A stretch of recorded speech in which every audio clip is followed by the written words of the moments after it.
All right, guys, Eddie with Crash and Flow BJJ here with my good friend Adam Miller, owner of Wrestling University. Check out his channel on YouTube. We're here talking today about the beginning BJJ playlist. This is our next installment. We're going to be going over knee on belly. So knee on belly, super typical position to be getting hit with you on when you're a beginner, when you're a white belt.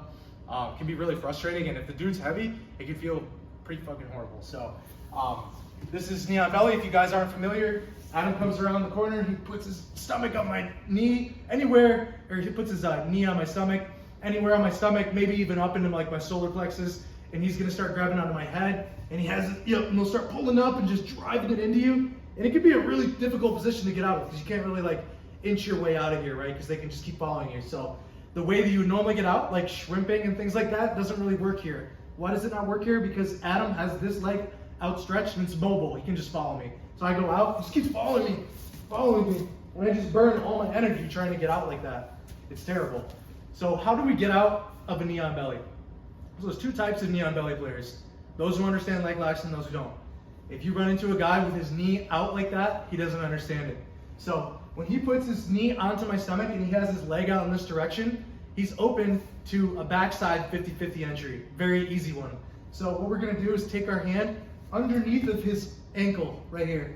You can see this hand going underneath his ankle, and then I'm gonna take my knee, I'm gonna put it underneath of his butt. And then I'm gonna put this foot on the floor. I'm gonna bridge off this foot and I'm gonna bump him in this direction.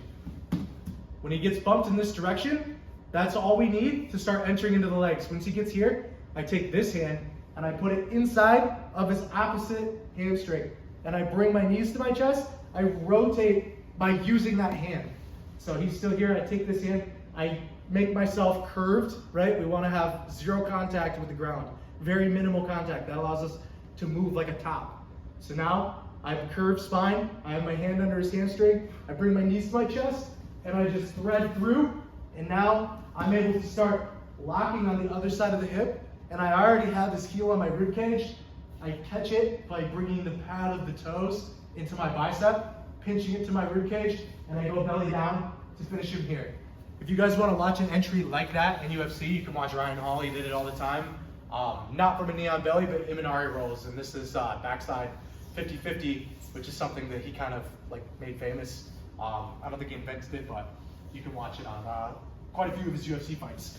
So again, Adam's in a knee on belly. If I just try to shrimp away, it doesn't work because he just follows me, right? And I can't really push him off because a lot of times they'll have this connection to my head, and it's just difficult. And even if I do not get even if I get rid of the connection to my head, if I try to push him off, he can just switch sides on me. He can just jump. He can just jump around, and this is exhausting dealing with this. So what we're gonna do instead is, so you can see this, I put my knees down. I'm gonna reach under and grab his ankle. I'm not even gonna grab his ankle. I'm just gonna put my forearm right here. That's all I need. Now I'm gonna take this foot on the floor. Even if he has his hand on my head, it doesn't matter. He's gonna go this way, and he's gonna have to take it off, or he's gonna fall. So I'm gonna put my knee under his butt, and I'm gonna bridge off this, kick him with this, and I'm gonna lift his ankle with my hand. All in one motion. Now I have my hand on his rib cage or his hamstring if I can reach it. I bring my back up off the ground, I turn, rotate, and thread my leg through the hole. As I thread my leg through the hole, I put my foot on the outside of his hip.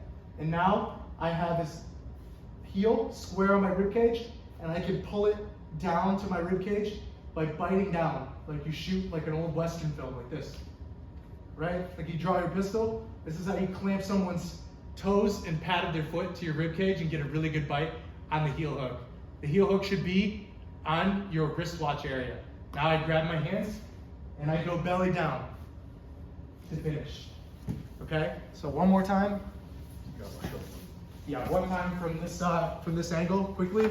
So we'll do this one more live speed. I go underneath, I plant my foot, I bump him, I rotate through, I thread my leg, and I catch this here. And now I just need to make sure his knee stays in between my imaginary knee line.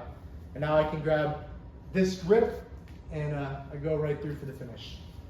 Okay? So now that we've talked about how to deal with somebody that does a typical knee on belly, we need to talk about somebody who understands this entry and how they stop you, and then how we get out of that, okay? So I'm gonna bring you guys the extra couple yards here to really get this across and make sure that you never get stuck in some kind of knee on belly again. So if you want even more techniques like this as well, we have a zero-cost mini course at the link in bio. You can get that in your email today. There's all kinds of techniques like this in there, things that you haven't seen before, very unorthodox submissions and escapes, stuff that I think you guys will really like if you like this. So, the next kind of knee on belly would be when he puts his shin across my hips, and then he closes the door by putting his foot together, and this knee goes on the ground. So now I have no ability to go between his legs again because he closed that door. This is the guy who understands how to pin, right? So when this happens, again, I can't shrimp. He's just gonna follow me if he wants, and he can hold on to my head, and it becomes miserable. I really can't move him because he's not fully committed to my hips either. I can't really bridge him successfully. He could just disconnect and make it very hard for me to move him like that. So what we need to do here is get inside position. I've talked about this in a lot of videos, but again, the same concepts ring true. I'm bringing my elbows to inside position. Just like we would with a mount, I want to bring my elbow inside of his knees. So I bring my elbow inside of his knees, I just get it right here. And then I have something keeping his upper body away from me. I don't want to lose all my upper body position. If he gets a crossface and an underhook or double underhooks or whatever, I'm going to be in a lot more trouble than if I make sure he's at least kept away from me. So I keep him away from me with a cross shoulder post. One elbow is on one shoulder, and then my hand is on the other shoulder. And now I bring this one to the inside, and I'm going to just start pulling myself away with my outside leg. I'm pulling myself away. He has to stay here because he can't follow me because of my inside frame. Adam tries to follow me. He can't, right? So he's going to keep his knee on my belly, but as I try to go away, there's going to be two things he can do. He can either run away from me, or he can try to put his knee back on. So I'll do the run away one first.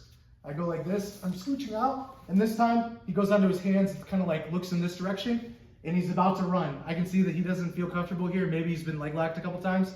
If I see him looking, starting to like bear crawl in this direction, I grab onto his leg with this grip, and again, we're just gonna rotate through and thread our legs again and look for that same exact entry that we did before. It's just with a slightly different grip. Really no difference though, right? So again, we're here. He's got the ability to hold me down, and he's closed the door, right? So again, I start shrimping out, and this time he feels like there's some kind of danger here, and he starts like putting his hands on the floor. I just grab this. Again, we rotate ourselves by putting our hand on the outside, rotate, and I thread through and start looking for my entry here. Now, there's one other thing that he can do, which is to try to put his knee back on. So, once he's here, everything remains the same. I'm looking for that inside position. I get my hand inside, my cross shoulder post on, and I start shrimping out. And once I get to this position, he might try to put it back on. All I need to do is bring my elbow from the outside in. So I'm going like this. Once this is inside, I can bring my other knee inside, and now we have double inside position, and he's not going to pin me again. Try to pin me from here. There's nothing he can do, and the harder he tries, the more we can start to throw him out into different submissions and things like that. So that is going to cover our knee on belly section of the beginning BJJ playlist. I really want to go over all these different pin escapes with you guys and make sure that you guys can't really ever be controlled again if you stick with me in this channel. So this is Eddie with Crash and Flow BJJ, Adam with Wrestling University, and we'll see you guys on the mats.